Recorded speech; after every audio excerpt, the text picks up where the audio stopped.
Now we're moving into a session where we're talking about growth and prosperity, and so it's been very useful to have Christy and Paul start that. Krista Hauritz, though, is really our tourism expert, and she's going to talk to us about building the destination brand. And so I'm going to invite Krista to come to the stage. Thank you very much, and I work in tourism, so we do talk a lot. I'm really proud to be here today and incredibly impressed with your community to see people dedicating so much time towards the future of the place that they live. My name is Krista Hauritz. I'll be spending the next 20 minutes with you talking a little bit about regional tourism, and I'll just give some examples about some activation of locations with rivers, and particularly close to my heart, a town in Outback, Queensland with a small population and how they've used events to really put themselves on the map, create destination image and what have you. I have a confession. I have never been to Logan Village before. I'll be honest with you, you will notice that about me. I'm not a good poker player. And I was born in Toowoomba, have lived in Brisbane. I currently live in northern New South Wales. So I feel embarrassed to think I've been so close. So the turn off to Warwick that you go after Albert River wines, I've been on that track, I can't tell you how many times, when I lived in Toowoomba. But yeah, so I'm very privileged to be here today, and I'm so excited because I saw the facade of the pub when I drove in and went, wow, this is cool. And then drove in here and saw the village green and thought, wow, this has got great potential. The big thing for me when I talk about tourism and events is really understanding why. And I please want you to be having this question in the back of your head, because I work with many communities that say, oh, we just need more tourists. We just need more visitors to come here and you know, they'll drop lots of money. Always ask your question, why? Doesn't mean not to do it. Just understand with the beginning in mind, why do you want visitors? What do you actually want them to do? And once you work out that answer, then you can work back about what type of experiences you develop into the future. This is so important because it determines everything about the heart and soul of why we're doing things. I work in regional tourism because at a very young age I saw how tourism can change communities. So that's why I do what I do, and I get a thrill out of it every day, still 30 years later. But please remember the why you're doing this. Not just because you love your town, yeah, it's important, but if you're looking down the barrel of tourism and visitors, and I'm not talking theme parks, I'm not talking coach loads of thousands of tourists, there's some great experiences that you can develop, I guess, a visitor economy that doesn't have to overcrowd your normal living, but really understand the why. And living now in northern New South Wales, I live in the town of Ballina for the last 6 years. And we've really noticed, coming from Queensland, it's very pro-tourism to a community they're not anti-tourism, but they're very much about protecting the values of their day-to-day life, while at the same time welcoming visitors. The main thing I always think about when I think about the future, unfortunately, is money and the financial future. And I shouldn't say unfortunately, it's all about financial sustainability. And when I talk about financial sustainability, I'm really thinking about how do we make enough money, not necessarily to be multimillionaires, but how do we make enough money so we can reinvest in, for instance, a village green so that in 20 years' time it's even more vibrant than it is today? Or even to keep it as good as it is today, we will need to raise funds for that. So when we're thinking tourism, always think about the financial future. The other thing is the simplicity of visitation and visitor economy.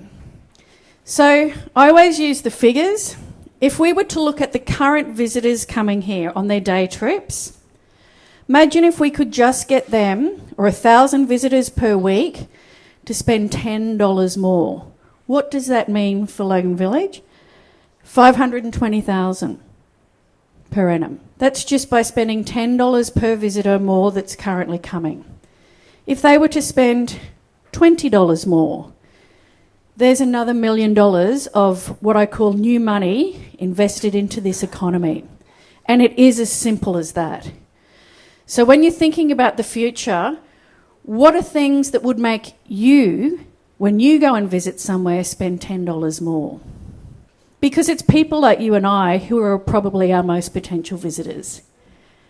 So when you go for a day trip somewhere, what is it that makes you not too shy to spend another $10 or even $20? Because that can bring significant funds into your community. The other thing is lifestyle future.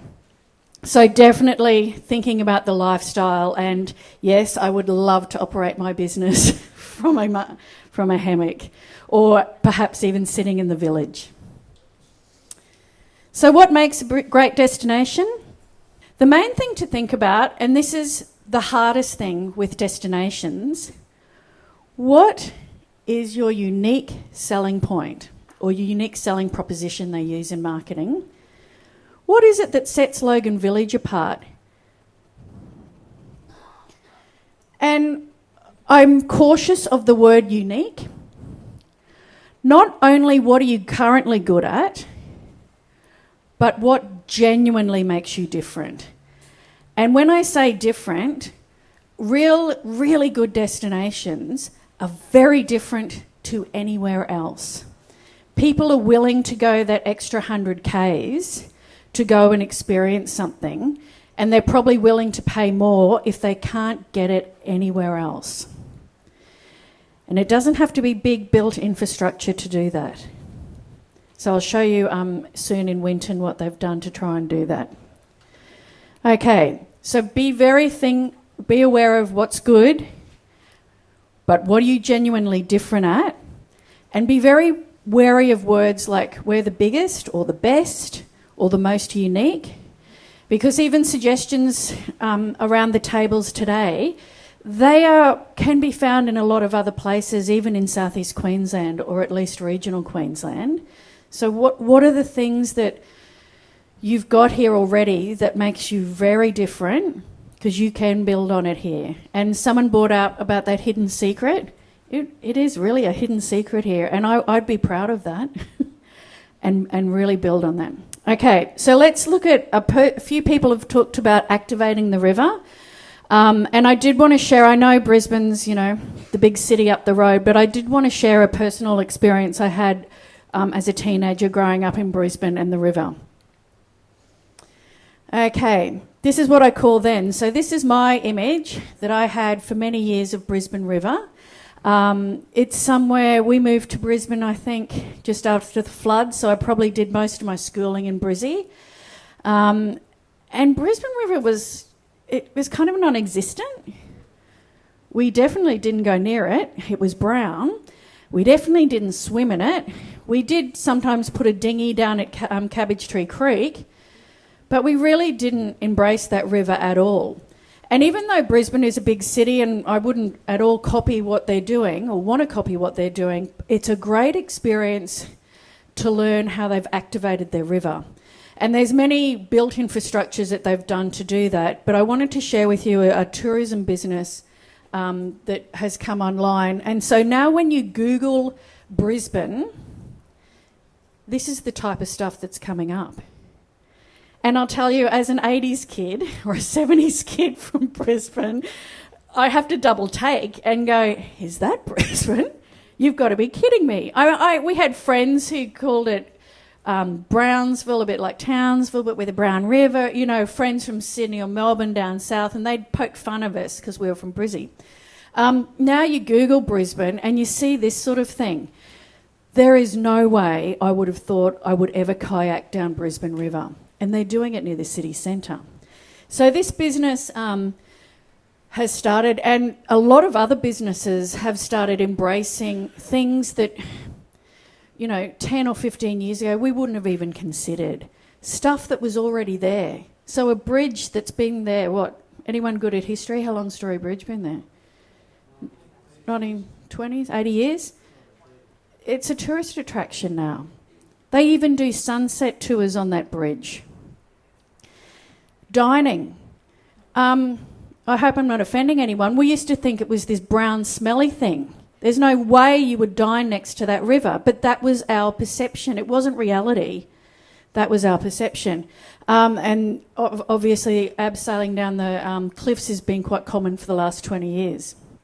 So a business started called River Life, and I use this, and it's not to do exactly this here in Logan, but it's to think about what are some, I guess, low infrastructure cost type things that are what I'd call an immersive experience that you could activate or help activate the river and the village. And I love that they do kayaking by the day.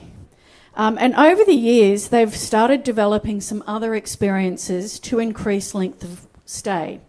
So apart from people coming for the day, they then cotton on to, if we do some sunset stuff or evening stuff, we could package with accommodation and get people to stay overnight. Or even if you don't have accommodation, even staying with friends and family overnight just to get them to maybe be able to buy breakfast the next day or another coffee. Remember, $10 per person. That's all you got to do. So now there's not only kayak hire, there's bike hire, rollerblade hire, and some of the other experiences. They've even embraced events. So they'll look at doing, school holiday adventures, some multicultural events, and even team building for business groups. So if you've got a large population happening around you, there'll start be more businesses popping up. This could be an ideal team building location. Somewhere quiet, somewhere low key, but very close to business. Okay, events. My uncle is involved with Woodford Folk Festival and has been since it was at Mullaney. Back then, I'm going back to the 80s again, it's 1986 or 87, their first one, they get 600 people to it. Crazy hippies, I hope I'm not offending any hippies out there, crazy hippies who love music. But what events can do, and what Mullaney and now Woodford has done, has completely changed the perception of the image of Woodford. When we grew up in Brisbane, my perception of Woodford was the place that they sent the naughty kids to, because there's a detention centre there. I'm not sure if it's still there, but I'm very serious. If you were in trouble, that's where you were sent. So that's the image I had of Woodford. Now, the reality is, Woodford has always been a beautiful green rolling hills location close to Brisbane, stunning. But in my silly head, I had detention centre, because that was the voice or the media voice that I heard. However, overnight, over 20 years or more, the whole perception of Woodford has changed. And it's now somewhere, even when the festival's not on, I do want to call into. I want to see Elvis Presley's or Elvis Parsley's fruit and veggie shop. He sings to his veggies. You call in, the bakeries open. Even the servo. I went to I think it's the IGA or something in town recently at Woodford, and you can see there's so much more business happening, and it's not just from the residents. What events can do is encourage people who are thinking about coming to book now or to come on that date. So, Wynton. Wynton, if you don't know where it is, it's just north of Longreach, south of Mount Isa. It's on the Matilda Highway. The population is less than 1,000. So in town, it's less than, I think, 800, and there's 1,000 in the whole Shire. Hey? Wynton, about the year...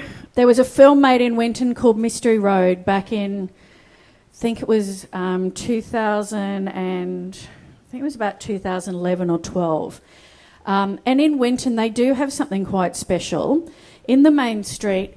At the front, it looks like a nice facade, but it's the Royal Theatre. It's an open air picture show, and it's got the old canvas seats. What's interesting about this theatre, there's only one of two of them still remaining and operating in Australia. So there's this one and one over in Broome. So straight away, that's a selling point.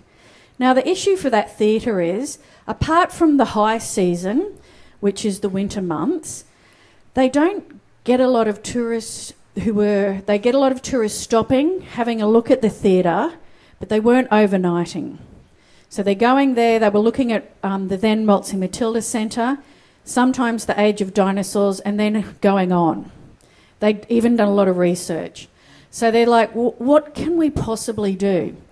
This is in a town of less than 1,000 people, completely drought-stricken until about 2 days ago. If you've seen photos, Wynton's covered in water, luckily. But they really do start getting creative and start thinking, what on earth can we put on at night to get those people to stop? They're all stopping in Longreach, thinking it's nice here but not stopping. What can we do? What's the unique selling point that no one else has got in Outback Queensland or in most of regional Australia? Dinosaur bones and this. Dinosaur bones are great, but very hard to look at night.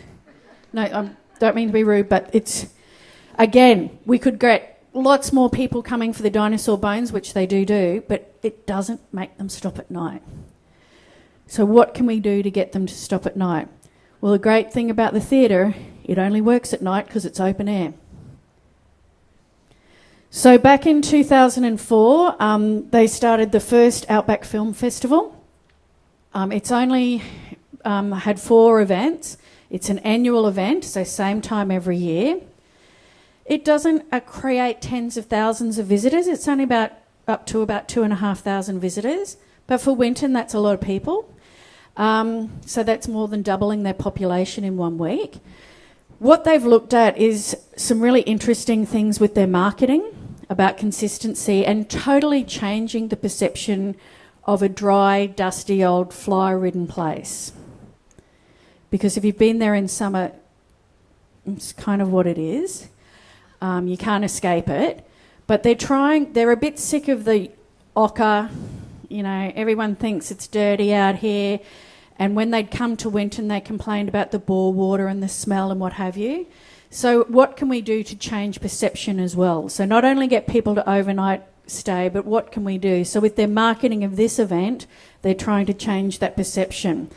And they've been very clever in focusing their theme on Outback Film Festival. So it's not just any film festival, because every town in Australia, I think, has a film festival if you have a look around. There's even whale film festivals. There's an Australian film festival called Cineoz in WA. But luckily there wasn't an Outback Film Festival. So the thing with that, it has to show Outback-inspired films. The other thing they do, every year, they do like a Walk of Fame. It's not quite Hollywood, but it's called Wynton's Walk of Fame. And they honour an Australian who is either an actor, an actress, or someone in the film industry. So again, it has attracted some major publicity by getting, last year they had Margaret Pomerantz, because they were celebrating women in film. So put a star on her. She comes to the event. The media follows. Great photos. You'll see there Roy Billing, the Aussie, or actually he's Kiwi, but he lives in Australia. And really putting a perception of Wynton. It's not this daggy old place with lots of seniors in it, because in Wynton the population is very ageing. You're lucky here, you've got a young population. Their other struggle is remoteness and an ageing population. So this way they're trying to get younger people. The other thing, and sorry the images are a little bit hard to see, they've taken photos of promoting Wynton that's not necessarily the main street, but beautiful, what they call destination shots. So looking at gorgeous shots. The other thing, and the next shot they've done, is to try and create a younger audience. They've worked... The other thing that they struggle with, I'll share with you, the first night at the film festival in 2004, we were able to sell, I think, 400 tickets in the first night, which was fantastic. We just weren't prepared for the crowd. And there's not many volunteers in Wynton because they're either running something or on a property. So trying to get enough people to help you is another challenge. So over the years, they've built a partnership with the film school, the Griffith Film School, and Bus Queensland buses the students out there.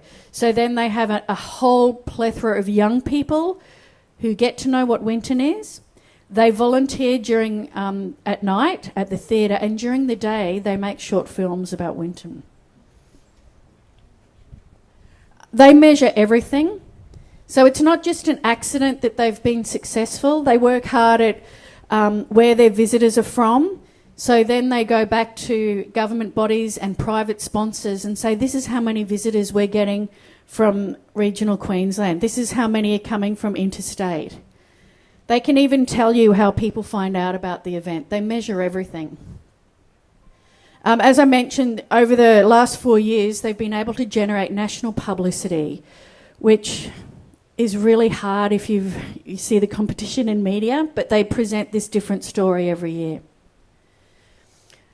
So what's the secret of success? It's not just one film festival that will put a town on or a village on as a destination.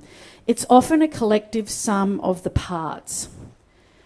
And it often takes a few lightning bolts or people crazy enough to either do it or invest their own money in it. So I'll just share with you what's happened in Wynton. So just before the film festival started, a crazy bloke called Clive Kitchen comes into town and buys a pub that was very, very run down, the North Gregory Hotel. I remember staying in it in the 90s. I wouldn't recommend my worst nightmare, my worst enemy to stay there. He invests money and does it up in a retro style. It is not 5-star accommodation, but it's now air-conditioned, 3.5-star, and it's clean. And because of the theme of it, people are actually preferring to stay in that than they would in standard motel rooms because it's something you can't experience that in very many places. And that becomes an attraction in itself. So that's one thing that happens. At around or just beforehand, a gentleman, David Elliott, discovers these dinosaur bones. And over the years, if you've ever been to Age of Dinosaurs, has worked with the University of Queensland and architects to bring not just a little shack in the bush attraction, but a really good quality attraction that doesn't stand out like an eyesore. It almost blends into the environment, but really done very well. At the other time, they have a lady and community group who've been running a festival in Wynton since the early 70s called the Outback Festival, where they do a dunny race, outhouse race, the Great Australian Derby, Dunny Derby.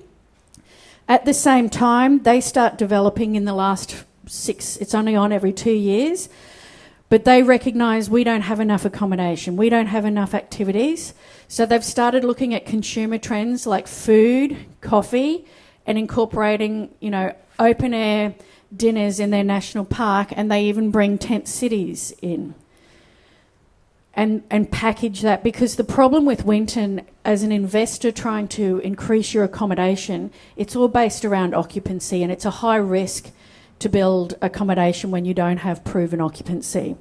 But I just wanted to share there some of the reasons that the film festival around the same decade, the components that have really helped to put Wynton, I think, on the map. For a town that size, they struggle, they have nowhere near the opportunities of populations that you have here.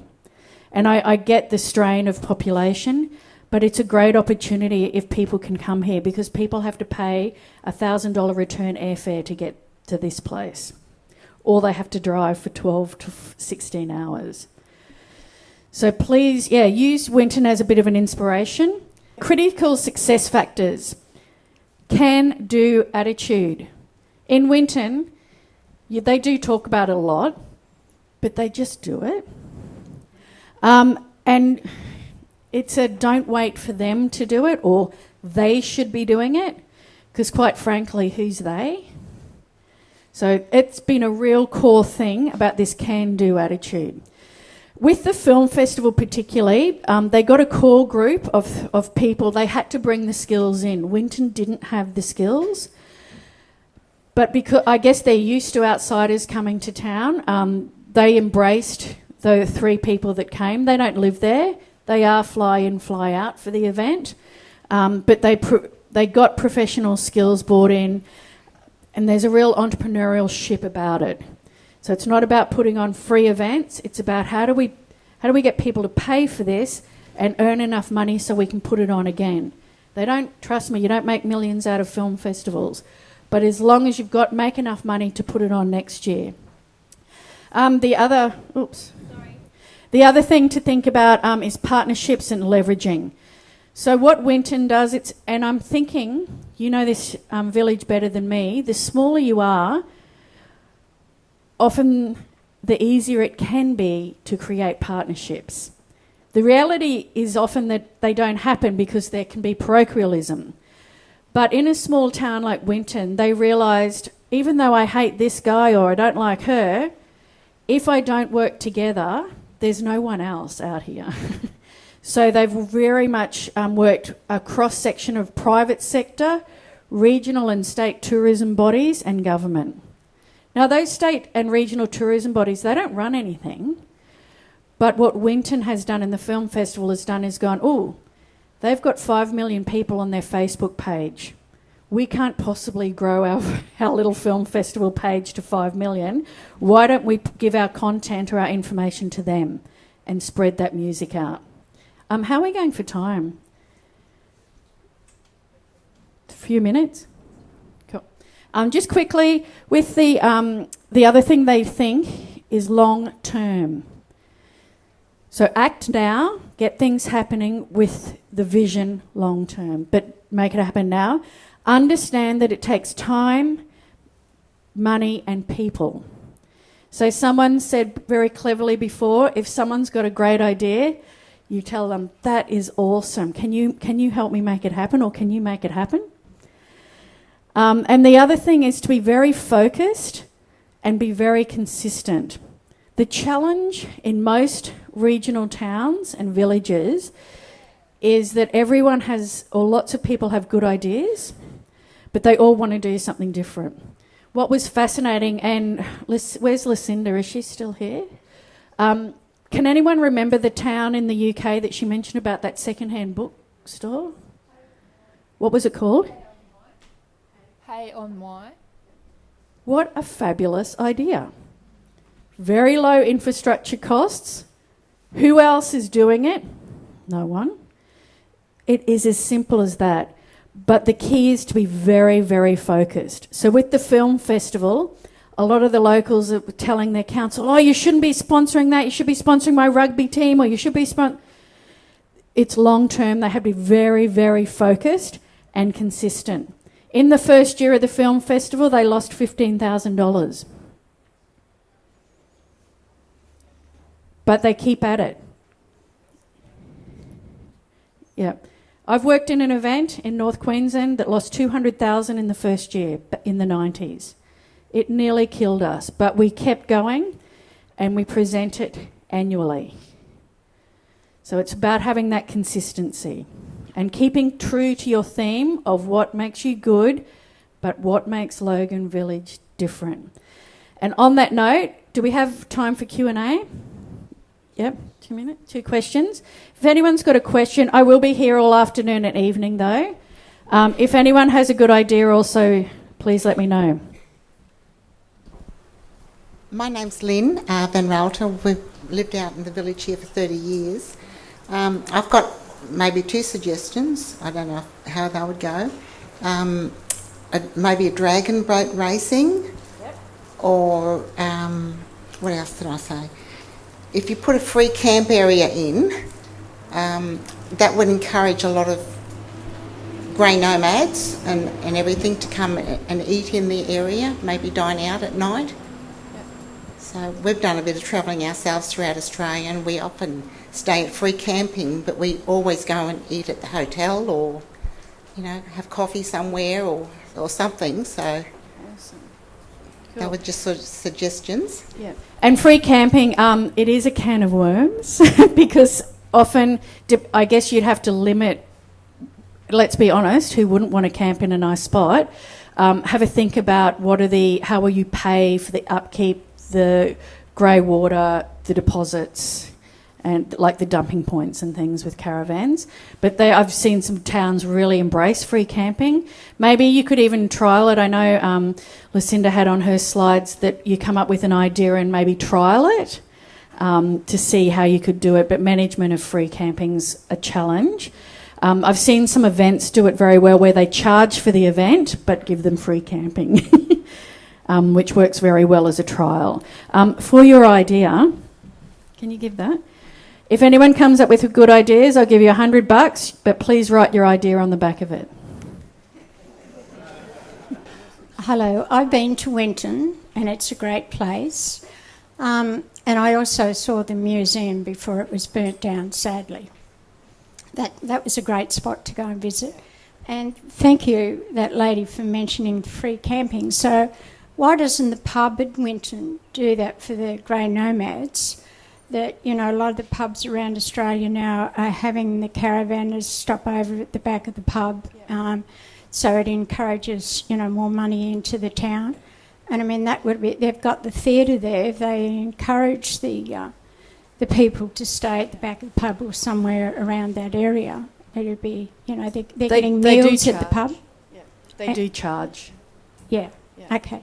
Thank you. And there's, we probably don't have time to discuss, but free camping, there's a lot of implications. So if you have, say that pub is within certain kilometres, or actually less than, it's in walking distance of a commercial caravan park. So if you own that commercial caravan park, you would be very upset if someone's allowed free camping. The pubs, they know that, I think free camping is great if it's a location that you're really struggling. I don't know whether here is really struggling. I don't know what you'll benefit. Yes, you will definitely get people here. I would suspect you would get too many. Yeah. But you could have overflow. Is there a commercial caravan park within how many k's of here? None? Okay. Yeah. It is a can of worms. I would trial it first. I wouldn't make it a long-term objective though, because you're giving something away that I think people should pay for. Remember, imagine a camping spot if it's only $10. I think you spoke about focus and consistency, but I think everyone in this room knows that also takes commitment. So what are your suggestions? I mean, and this is commitment from what diverse, you know, collectively. You need a commitment from people who live here, people who travel here, through here, people who have businesses here. So, which seems to be lacking in our community. So what's your suggestion on that? Not everyone, I think someone brought it up in different words this morning, not everyone will get on the bus. Often there's a driver, only a few people on the bus, but as long as you know your destination and keep going there, and the main thing to get people involved is to have an open culture. So if you are holding, for instance, with the film transparency, but also the film festival, we don't need a huge organising committee. They do have a committee. That committee might only meet 4 times a year. They get the 3 contractors in, tell them what they need doing, the contractors give them advice, they do it, and eventually the community has come on. The community in its first year was not on board